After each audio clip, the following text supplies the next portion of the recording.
I think frequently when we hear about wars or service in the military, we hear from politicians or we hear from higher ups, and not that often from the people who have actually toted the loads, taken more severe risks, and had the lived experiences of being veterans.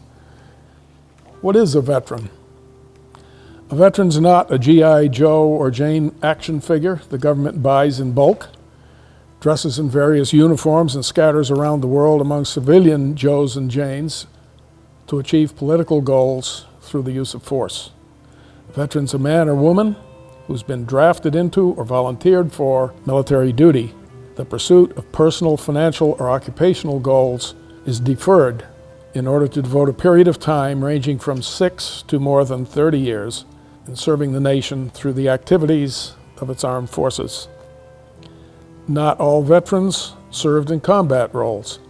Up to 75% of military personnel serve in support of forces deployed to areas of armed conflict around the world. Some are called upon to render humanitarian aid to civilian populations decimated by natural disasters or medical emergencies, evacuating survivors of floods, earthquakes, and storms, providing emergency shelter, transportation, medical aid, and food to refugees from war zones or pandemics. And just this afternoon, I looked up one of those specific incidents in which I thought our military forces were welcomed with open arms by the population that they helped, and probably are still highly regarded. And that's the Boxing Day tsunami, 26th December 2004 in the Indian Ocean, just off the coast of North Sumatra, Indonesia. 227,898 people were dead. The United States sent in an aircraft carrier and also a landing ship with supplies and with forces and helicopters who brought aid to the people who were totally devastated by the tsunami and its after effects. So I think that's a wonderful example of how the military isn't just about shooting and injuring and taking territory, but about doing humanitarian service as well. Wherever they serve, their deployment is intended to support the efforts of diplomats and politicians to relieve or thwart political oppression or human suffering. In those instances where military efforts are said to have failed, the failures are more often rooted in the failed vision or planning of the military endeavor than in the actions, competence, and bravery of the men and women risking, and all too frequently, losing their lives in their efforts to implement a flawed plan of action. Veterans are your family members, friends, neighbors, and fellow countrymen who have answered the call to military service. Why did they answer the call? How do they reflect upon their service? What would they like the next generation of servicemen and women to learn from their own insights as veterans? Hopefully the words and recollections you will hear from the Berlin veterans who participate in our Veterans Day discussions about their military experience and about military service in general will help you understand the motivations, contributions, and concerns of those who have answered the call. With your support, this conversation will be continued and expanded as a Veterans Day tradition going forward. I'm Bob Rainville. I'm the commander of the Legion in town. I've had service in the National Guard and the Regular Army. I joined the National Guard in 1956, and it must be remembered that 3/5 of the troops that served in the First War were National Guard. One of the most outstanding individuals from that First War campaign was President Harry Truman, who was the commander of Company D of an artillery unit, National Guard, Missouri National Guard. I myself belonged to the 26th Yankee Division, which was organized for campaign in the First War in 1917, and has since been deactivated and reduced to a smaller unit, a combat support unit. I also served in the regular Army in Germany from 1958 to 1961 as an artilleryman. Memorial Day services in Berlin were run by the GAR, Grand Army of the Republic, up to modern times, and then the Sons of the GAR was for a period of time, then the American Legion, which was founded in 1919 in France by Teddy Roosevelt, and has been functioning here ever since. Hi, my name's Rich Mariani. I've lived in Berlin for probably almost 40 years now. I joined the Army in 1968 after I graduated from college. Did my basic training at Fort Dix, New Jersey. Went to engineer school at Fort Leonard Wood, Missouri, and then to Officer Candidate School at Fort Benning, Georgia, where from there I was sent to Fort Knox, Kentucky for a year, and then to Korea. So my overseas service was in South Korea from 1972, VTS'd out of there in 1973 through Fort Lewis, Washington. I have to tell you, it was probably one of the best experiences of my life because of the people that I met and worked with and served with. There's none better. Hi, my name's Bob McTagg. I've been in Berlin for, I think, 41 years now. I went into the Army in 1968. I was drafted, which would be a 2-year tour of duty. I then went and enlisted in the Army, went to Fort Dix also for basic training, and then to Fort Gordon, Georgia to signal school. And then I also went to Korea, served with the 2nd Infantry Division in Korea for almost 13 months, and then came back to the States, to Fort Bragg, North Carolina, and served with the 182nd Assault Helicopter Company, which, by the way, while I was there, got sent in 1970 to Bangladesh, or East Pakistan at the time, for another base flood that had occurred there. Our helicopters loaded and moved tons and tons of rice to people out in the country. And then I left the service in 1971.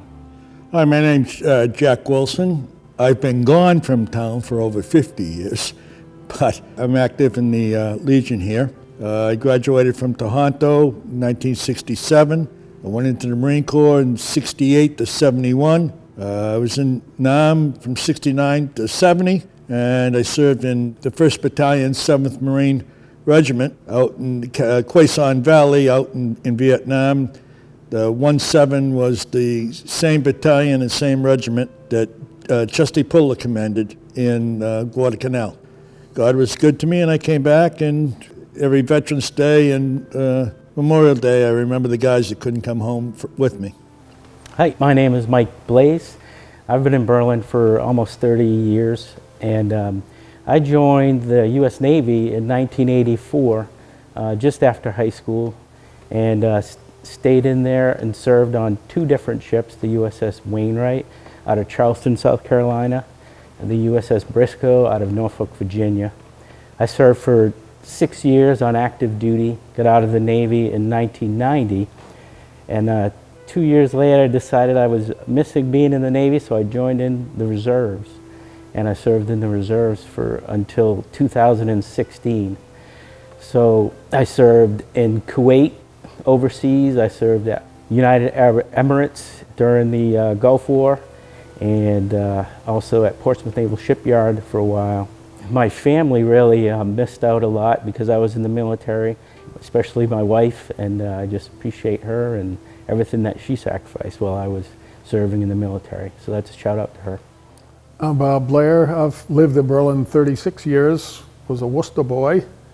Went into the service in Worcester, first as an enlisted man at the recommendation of my brother, who was a career Marine and served 4 tours in Vietnam. And I went back to and finished college, and after that went through Officer Candidate School in Newport, Rhode Island, and served on 2 different ships in the Navy. The first was out of Yokosuka, Japan, and did duty in Vietnam as an inshore fire support ship. It was a rocket firing ship, a barrage rocket firing ship, essentially.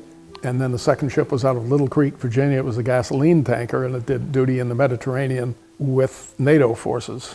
both experiences were extremely interesting in different ways. Less tension in the Mediterranean, usually, although that was still during the Cold War.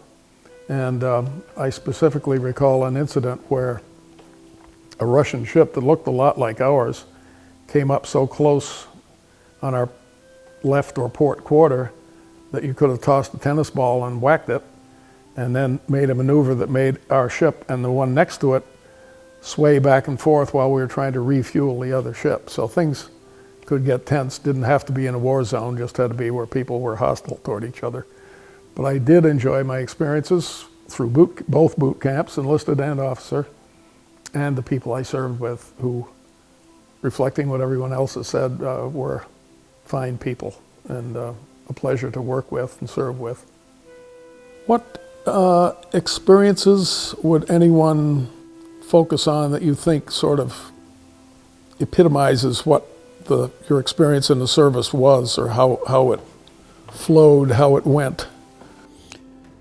I think my experience is rather simple. In 1967, you were either in college or you were on the way to Vietnam. Mm-hmm.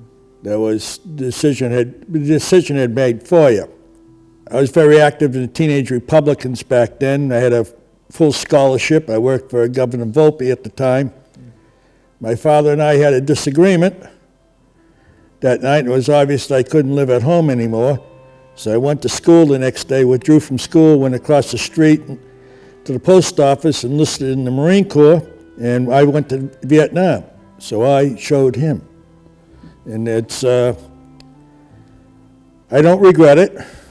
You have to understand the experience from a kid in Berlin back in the 60s. You know, I graduated in the summer of love. I was never farther away from home than Boston.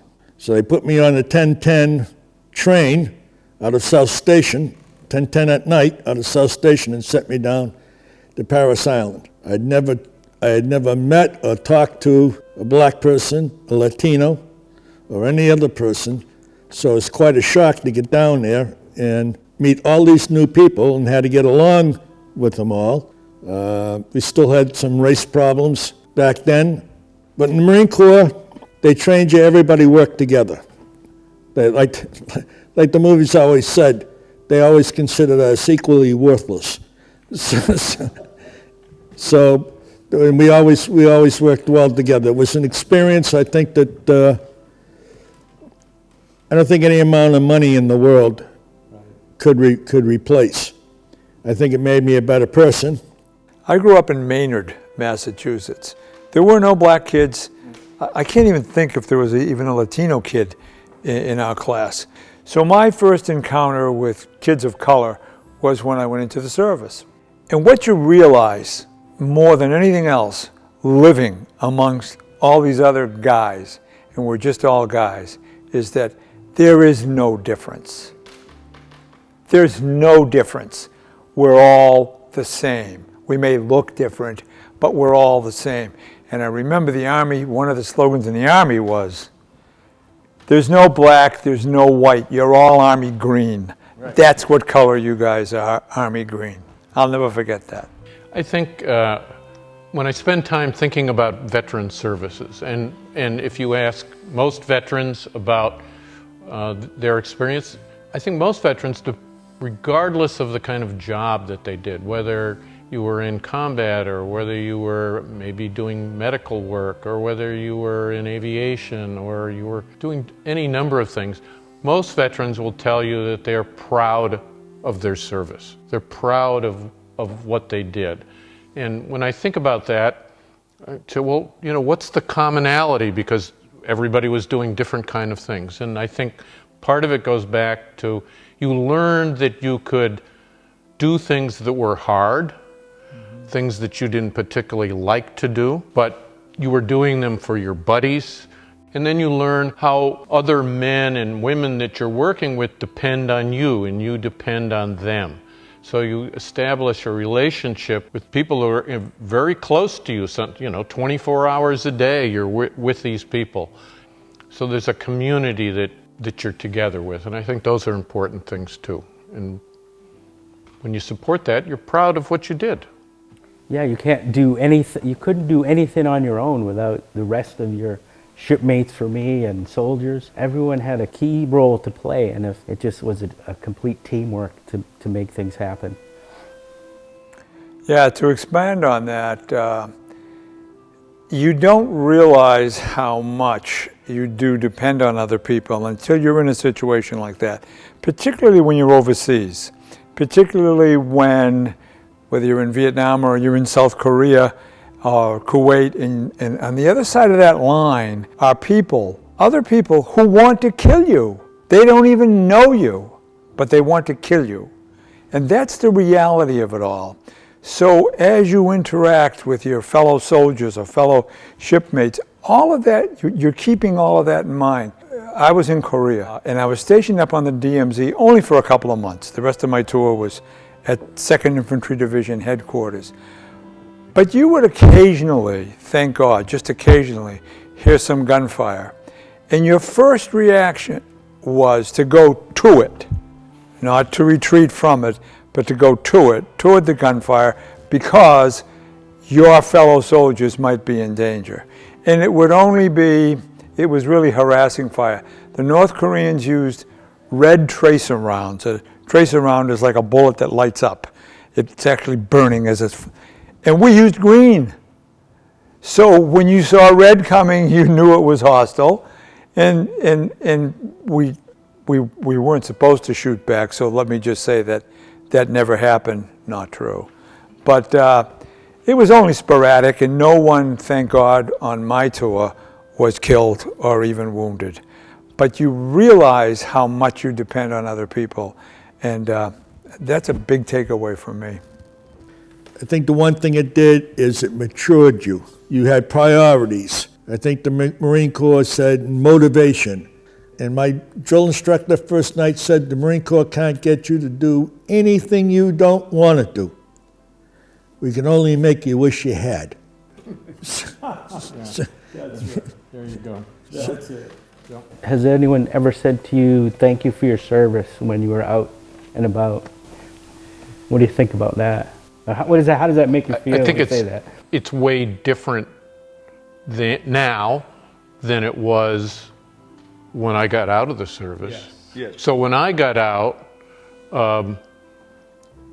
you were almost ashamed to have a uniform on and to be in the public. So we're talking in the early 70s, okay? So nobody thanked you. Today, I think the thank you for your service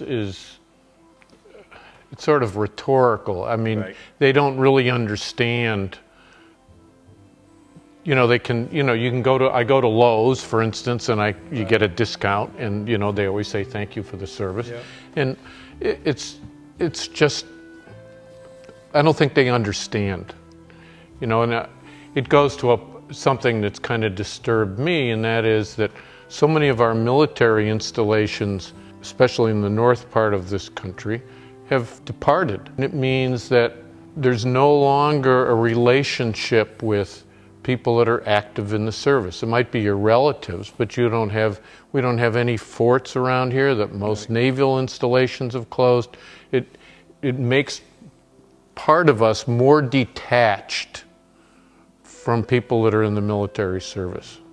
And I think that's kind of unfortunate. And I don't read anything into what people say, thank you for your service, when they find out I'm a vet. I don't read anything. I think it's meant just as a compliment, and I take it that way. I would agree with that.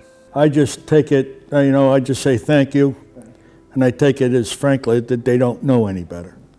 I mean, it's like, welcome home. Well, I've been home for 52 years.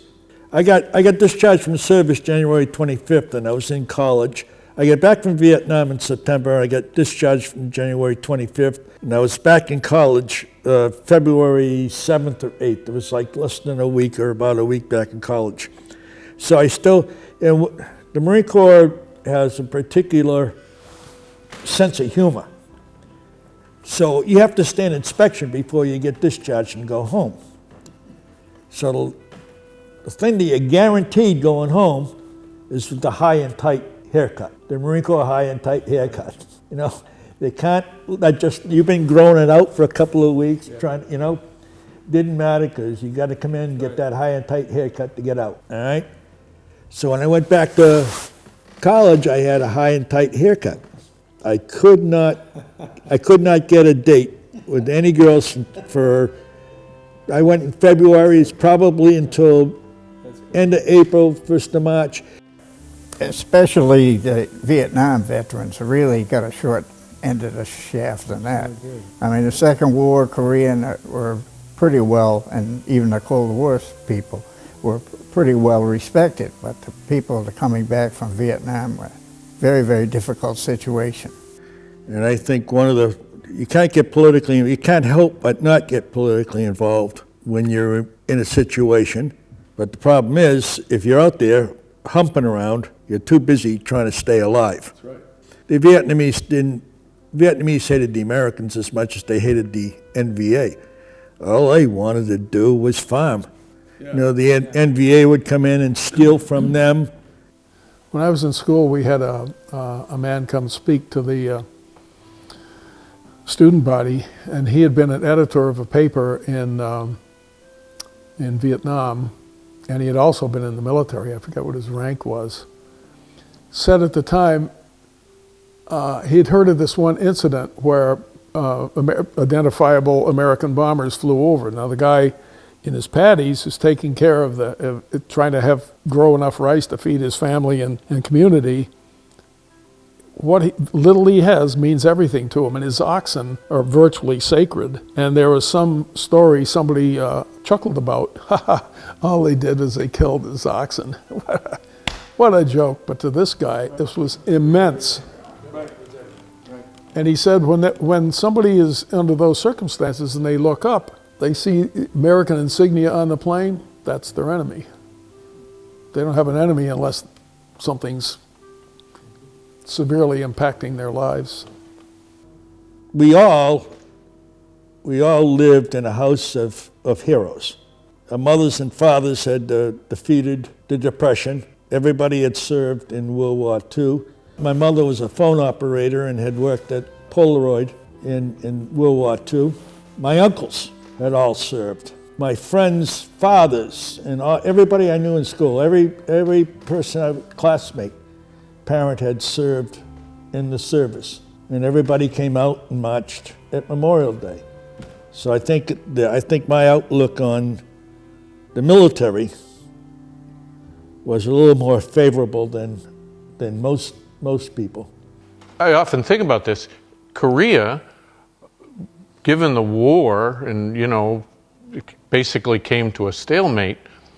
You do have to give ourselves credit for the difference today between North Korea and South Korea. South Korea is a pretty dynamic, yes, it is, growing economy, and North Korea is the complete opposite of that. North Korea didn't swallow the South, which would have happened. We managed to. Yeah. So there's sort of a success story post World War II of what went on with Korea and the way it is today. The technical training you can get in any branch of the service reminds me of a discussion I had. I also substitute teach in the Berlin-Boylston school system, and I was at Tohoto a year or two ago teaching up there, and I said to the kids, they were seniors, I said, look, any of you guys or gals who don't want to go on to college, but you want to do something, you want a skill, you want to learn something, well, I'm a veteran, I'd be happy to talk to you about military training, what your opportunities might be, just to give you a different side of it. So see me after class if you want to talk. Well, two young men came over to talk to me and said, I've been thinking about it.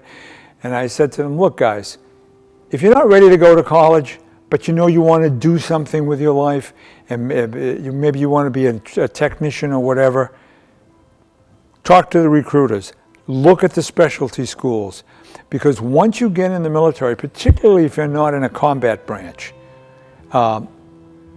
your day is really a work day, where you're, let's say, 8 o'clock you're at the motor pool, or 8 o'clock you're at avionics, or whatever, and you're working all day, and then at night, like 5 o'clock your day ends, it's just like coming home from work. You're free to go, do whatever you want to do. But the key is you're not only you're learning a skill that you can take with you to the outside world and say, you know what, I was an avionics technician in the United States Air Force for 4 years, and I'd like to apply for a job here with Boeing aircraft or something like that. You got a leg up on anybody else. They found out I tested well. So what they ended up doing to me, like I say, God protects fools and drunks, and I don't drink.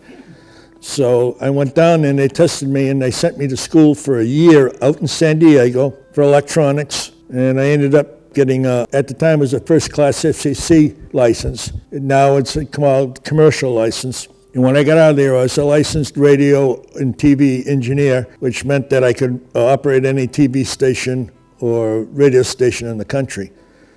So it ended up paying my mortgage for the rest of my life. It gave me a wonderful, I think the service you can get the service probably got whether it's the Navy, the Army, the Air Force has probably got the best technical schools in the country. And I think a lot of people go into the service to learn a vocation or learn a trade. For any of you guys who are watching this, or ladies, think about it. If you don't want to go on to college and you just don't want to do nothing, join the military. You'll serve your country and you'll come out with a great skill.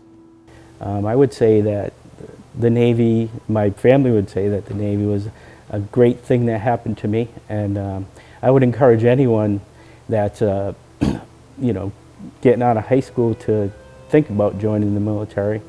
I spent 30 years in, and it was the best years of my life. I appreciate all the camaraderie of being in the military. There's nothing like it, and just the experiences I had were great, and yeah, I would encourage anyone to do that. Well, I thank you all for participating in this. I hope it's something we're able to do again We should next definitely Veterans do it Day. again. This was enjoyable. Yeah. That was good.